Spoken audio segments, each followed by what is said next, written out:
ஈரானை இஸ்ரேல் அல்லது அமெரிக்கா தாக்குவதற்கு விடமாட்டோம். இதற்காக எங்களின் நிலத்தை பயன்படுத்த அனுமதிக்க மாட்டோம் என்று சவுதி அரேபியா தெரிவித்துள்ளது. ஈரான் மீது தாக்குதல் நடத்த எங்களின் நிலப்பகுதியை, வான்பகுதியை இஸ்ரேல் அல்லது அமெரிக்கா பயன்படுத்த முடியாது. ஈரான் மீது தாக்குதல் நடத்த இஸ்ரேல் நினைக்கும் பட்சத்தில் ஈரானை காக்க வேண்டியது ஒரு சகோதர இஸ்லாமிய நாடாக எங்களின் கடமை என்று சவுதி அரேபியாவின் முடி இளவரசர் முகமது பின் சல்மான் தெரிவித்துள்ளார். அமெரிக்காவின் விதிகளுக்கு அடிபணிந்து உடனே ஈரான் அணு ஆயுத ஒப்பந்தத்தில் கையெழுத்து போட வேண்டும். அணு ஆயுதம் தொடர்பான ஆலோசனைகளை, ஆராய்ச்சிகளை கைவிட வேண்டும் என்று அமெரிக்க அதிபர் டொனால்ட் ட்ரம்ப் எச்சரித்துள்ளார். அமெரிக்காவின் விதிகளுக்கு அடிபணியவில்லை என்றால் அமெரிக்கா சார்பாக ஈரான் மீது கடுமையான தாக்குதலை நடத்துவோம்.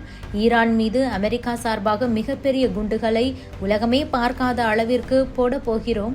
எங்களின் அணு ஆயுத ஒப்பந்தத்தில் கையெழுத்து போடுங்கள் என்று அமெரிக்க அதிபர் டொனால்ட் ட்ரம்ப் எச்சரித்துள்ளார். சமீபத்தில் ஈரான் மீது ஐநாவின் அணு ஆயுத வாட்ச்டாக், அதாவது கண்காணிப்பு அமைப்பு விமர்சனம் செய்திருந்தது. அணுசக்தியை பயன்படுத்துவதில் ஈரான் வெளிப்படைத்தன்மையை கடைபிடிக்கவில்லை.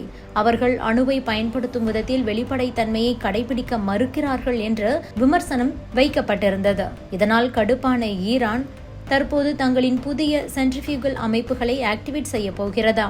அந்த சென்ட்ரிஃபியூகல் அமைப்பில்தான் அணுவை செறிவூட்ட முடியும். அதாவது ஒரு சிலிண்டர் அமைப்பில் குறிப்பிட்ட வாயுக்களை அனுப்ப வேண்டும். இதன் மூலம் அணுவை செறிவூட்ட முடியும். இவ்வாறு அணுவை செறிவூட்டினால் மட்டுமே அணு ஆயுதமாக பயன்படுத்த முடியும். இதைத்தான் ஆக்டிவேட் செய்ய போவதாக ஈரான் அறிவித்துள்ளது.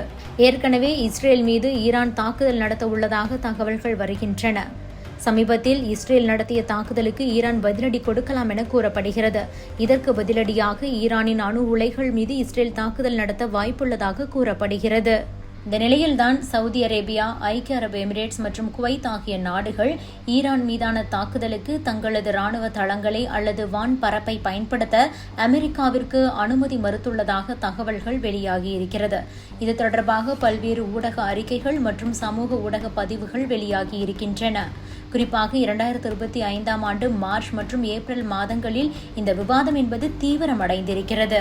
சவுதி அரேபியா, ஐக்கிய அரபு எமிரேட்ஸ், குவைத் இந்த 3 நாடுகளுமே தங்களது நிலைப்பாட்டை தனிப்பட்ட முறையில் ஈரானுக்கு தெரிவித்திருப்பதாகவும், அமெரிக்காவால் ஈரான் மீது நேரடி தாக்குதல் நடத்துவதற்கு தங்களது வான் தளங்களை பயன்படுத்த அனுமதிக்க முடியாது என்று தெளிவுபடுத்தியிருப்பதாகவும் கூறப்படுகிறது.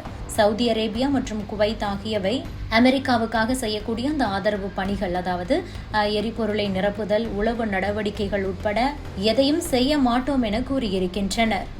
சவுதி அரேபியா சமீப ஆண்டுகளில் ஈரானோடு பேச்சுவார்த்தை மூலம் உறவை மேம்படுத்த முயற்சி செய்து வருகிறது.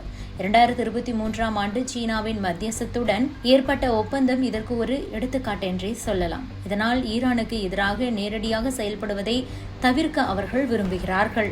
ஈரான் தனது எண்ணெய் வளங்களை இலக்காக கொள்ளலாம் என்ற ஒரு அச்சம் இந்த நாடுகளுக்கு இருக்கிறது. 2019ஆம் ஆண்டு சவுதி அரேபியாவின் அஃபைக் எண்ணெய் ஆலையில் நடந்த தாக்குதல் இதற்கு ஒரு உதாரணமாக இருக்கிறது. இது உலக எண்ணெய் விநியோகத்தில் 5% பாதிப்பை ஏற்படுத்தியது என்பதையும் குறிப்பிட்டு சொல்ல வேண்டும். இஸ்ரேல் மற்றும் மேற்கத்திய நாடுகளுக்கு ஆதரவாக சவுதி அரேபியா, ஐக்கிய அரபு எமிரேட்ஸ் உள்ளிட்ட நாடுகள் ஒருவேளை செயல்பட்டால் அது உள்நாட்டு மக்களின் எதிர்ப்பை சம்பாதிக்கும் என்பதும் கூட ஒரு காரணமாக இங்கு பார்க்கப்படுகிறது. அமெரிக்கா ஈரான் மீது தாக்குதல் நடத்த திட்டமிட்டாலும் கூட இவ்வாறு சவுதி அரேபியா, ஐக்கிய அரபு எமிரேட்ஸ் உள்ளிட்ட நாடுகள் அனுமதி மறுக்கும் போது கண்டிப்பாக அது அமெரிக்காவுக்கு சிக்கலை ஏற்படுத்தும். பாரசீக வளைகுடாவிலிருந்து அமெரிக்கா தாக்குதல் நடத்தினால் ஈரானை எளிமையாக தாக்கலாம். ஆனால் அதற்கு அந்த நாடுகளின் அனுமதி கண்டிப்பாக தேவை. இந்த நிலையில்தான் தற்போது அந்த நாடுகள் அனுமதி மறுத்துள்ளன. இதற்கிடையில் ரஷ்யாவும் இது தொடர்பாக கருத்து தெரிவித்திருக்கிறது. அதாவது ஈரான் அமெரிக்கா பற்றி கருத்து தெரிவித்திருக்கிறது. ஈரான் மீது அமெரிக்கா ஏவுகணை தாக்குதல் நடத்தினால் அதன் பின் விளைவுகள் பேரழிவை ஏற்படுத்தும் என்று ரஷ்யா எச்சரிக்கை விடுத்திருக்கிறது.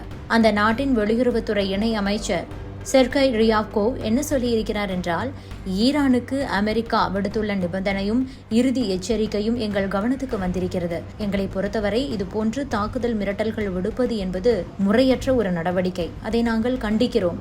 அமெரிக்கா தனது விருப்பத்தை ஈரான் மீது திணிப்பதைத்தான் இது காட்டுகிறது. ஈரான் மீது அமெரிக்கா தாக்குதல் நடத்தினால் அதன் பின் விளைவுகள் மிகப்பெரிய அழிவை ஏற்படுத்துபவையாக இருக்கும் என எச்சரிக்கை விடுத்திருக்கிறார்.